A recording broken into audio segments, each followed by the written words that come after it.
Do livro Fonte Viva, psicografado pelo médium Chico Xavier, através do Espírito Emmanuel. Capítulo 10. Certamente cedo venho. Apocalipse 22:20. E sempre, enquanto a criatura humana respira na carne jovem, a atitude que lhe caracteriza o coração para com a vida é a de uma criança que desconhece o valor do tempo. Dias e noites são curtos para a internação em alegrias e aventuras fantasiosas. Engodos mil da ilusão efêmera lhe obscurecem o olhar, e as horas se esvaem num turbilhão de anseios inúteis. As pessoas escapam de semelhante perda. Geralmente, contudo, quando a maturidade aparece e a alma já possui relativo grau de educação, o homem reajusta, apressado, a conceituação do dia. A semana é reduzida para o que lhe cabe fazer.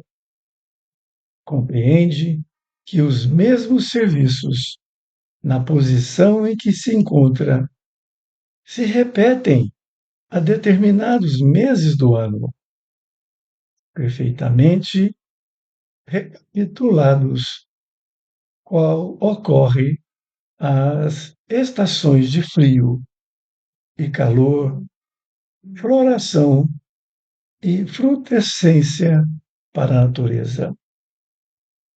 Agita-se, inquieta-se, desdobra-se, no afã de multiplicar as suas forças para enriquecer os minutos ou ampliá-los, favorecendo as próprias energias. Comumente, ao termo da romagem, a morte do corpo surpreende-o nos ângulos da expectativa ou do entretenimento, sem que lhe seja dado recuperar os anos perdidos.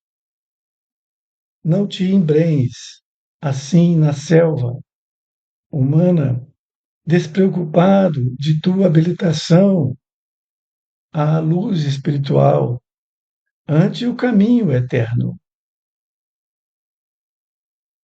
No penúltimo versículo do Novo Testamento, que é a carta do amor divino para a humanidade, determinou o Senhor fosse gravada pelo apóstolo a sua promessa solene.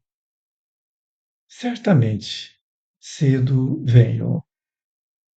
Vale-te, pois, do tempo e não te faças tardio na preparação. Emmanuel, Pedro Leopoldo, 11 de fevereiro de 1956. Querido amigo, querida amiga, aqui estamos com mais um capítulo deste livro Fonte Viva. Agora com o tema Certamente. Emmanuel utilizou esta passagem evangélica no Apocalipse 22:20. Certamente cedo venho. E ele nos explica o seu entendimento. Quase sempre, enquanto a criatura humana respira na carne jovem, a atitude que lhe caracteriza o coração para com a vida é a de uma criança que desconhece o valor do tempo.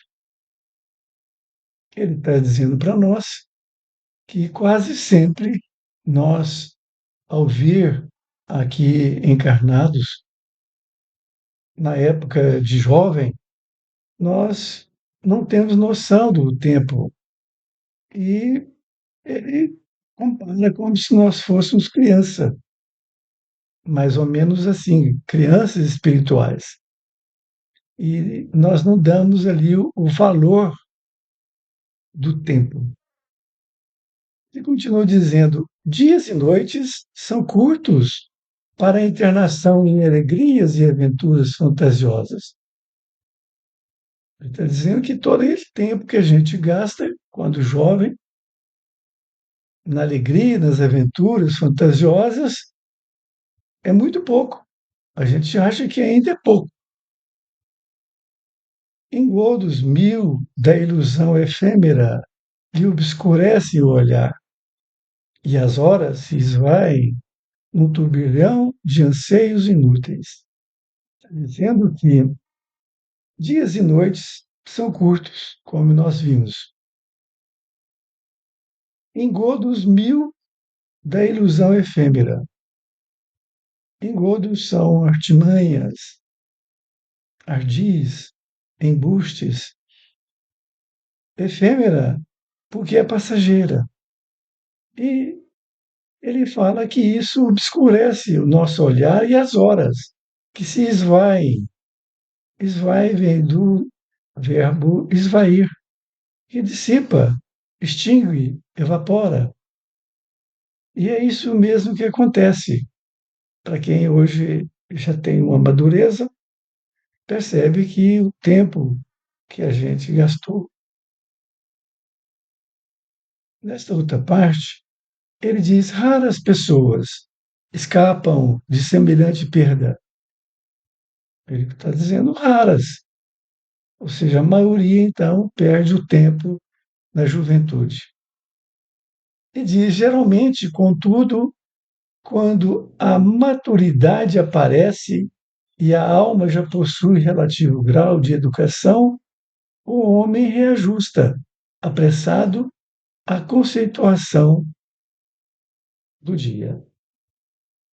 Então, ele está dizendo aqui que raras pessoas escapam de semelhante perda.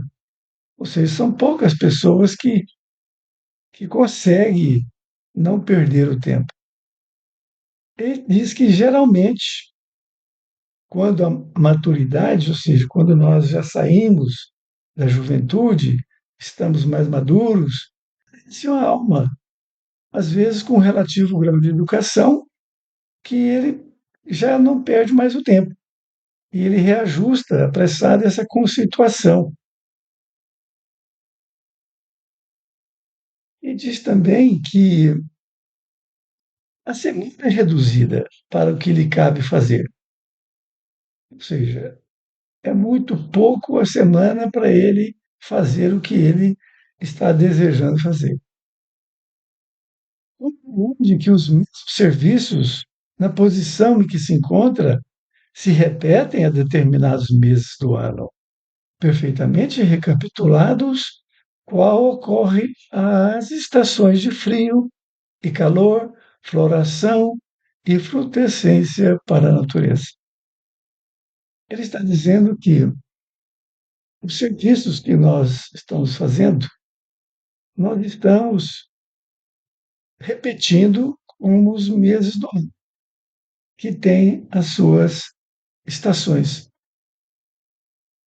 E ele diz que agita-se, inquieta-se, desdobra-se, no afã de multiplicar as suas forças para enriquecer os minutos ou ampliá-los, favorecendo as próprias energias. Ele está dizendo, então, que a pessoa fica agitada, ansiosa, inquieta, desdobra-se no afã, que é no zelo, no empenho, no ardor, porque ele percebeu o tempo que ele já perdeu. Em questão de multiplicar as suas forças para enriquecer os minutos. Ou seja, vai dar muito mais valor nos minutos, não é nem nas horas. que possa favorecer as suas próprias energias, porque ele já está na madureza para o idoso e o tempo está pequeno e ele já não tem tantas forças mais. Nessa outra parte, ele diz que é comumente, ou seja, normalmente, ao termo da romagem,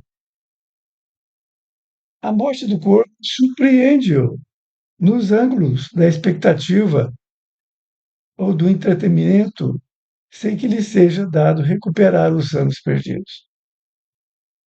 Então ele fala que, no termo da romagem, a romagem é a peregrinação, a romaria, a jornada. A morte do corpo surpreende nos ângulos da expectativa, nos entretenimentos, sem que lhe seja dado recuperar os anos perdidos. Então, num determinado momento, ele percebe do tempo que se passou, que foram perdidos, e não tem como recuperar. E continua dizendo que não te embrenhes assim na selva humana, despreocupado de tua habilitação à luz espiritual ante o caminho eterno. Então está falando para nós não embrenhar. Embrenhar é adentrar, encontrar o fundo, assim na selva humana, despreocupado da tua habilitação, porque nós somos espíritos, temos uma luz espiritual e nós temos um caminho eterno. Então, essa ignorância de nós estarmos nessa situação como jovem, dizer que é a maioria, mas muitos de nós, mesmo depois da juventude, da madureza, ele já também está continuando perdendo tempo. Ele não está dando valor na parte espiritual. Ele diz assim, no penúltimo versículo do Novo Testamento, que é a carta do amor divino para a humanidade, determinou o Senhor fosse gravada pelo apóstolo a sua promessa solene. Ele está dizendo então que no penúltimo versículo, que é esse que nós estamos falando, ele determinou que está gravado essa sua promessa solene. Solene porque é cerimonioso, grave, majestoso. E diz: certamente, cedo venho. Vale-te, pois, do tempo e não te faças tardio na preparação. Então, essa última frase sintetiza todo o conteúdo, que nós temos que dar um valor muito maior para o tempo e ajudar os jovens também nessa questão, porque muitas vezes a gente, quando é jovem, a gente acha que nós temos uma vida inteira pela frente, mas nós temos uma vida que nós não sabemos que temos, estaremos aqui encarnados, e que é preciso nós estarmos com esse conhecimento espiritual, dar mais valor a ele. Espero que eu tenha transmitido para vocês. Para mim, a lição é de muita importância e fique com Deus. Muito obrigado.